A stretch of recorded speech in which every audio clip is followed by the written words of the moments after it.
Qaysi birini tanlaysiz? Davlat yoki xususiy klinika?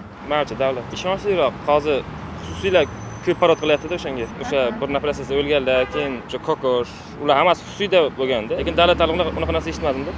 Частный baribir pulda. Davlatga bepul hisoblanadi. O'shaning uchun. Hozirgi paytda xususiyga ko'proq murojaat qilaman. Nega? Bolalarim shu yoqqa boradi. Ko'proq opniy doktorlar shu yerda deb o'ylayman. Xususiyga borganman, ko'p kuyganman xususiyda. Davlatniki. Chunki ishonchli, ham ro'yxatdan o'tadigan. Xususiy sababi yaxshiroq qarashadi deb o'ylayman endi puliga. Endi hammasi har xil. Hammasiga ishonib bo'lmaydi. Endi ko'proq xususiyga hozir pulni shu murojaat. Davlat klinikalariga olib boraman, yaxshi lekin. Birinchidan pul olishmaydi. Eng yaxshi tomoni, ikkinchidan yaxshi qarashadi lekin. Davlat ishonchli bo'ladi. Xususiy o'zlari pul ishlash uchun yoki anaqa qilish uchun ko'proqni ma'qullamasda. Davlat ishonchli baribir xususiylarni qanaqa ma'lumot olgan, nima uchun xususiy ochganini bilmaymiz. Davlatniki ming marta yaxshi. Sabab?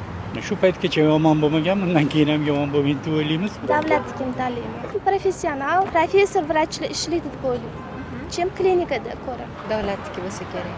Tekshirib turishadi ularni. Xususiy bilmadim, har xil gaplar eshityapmiz-ku.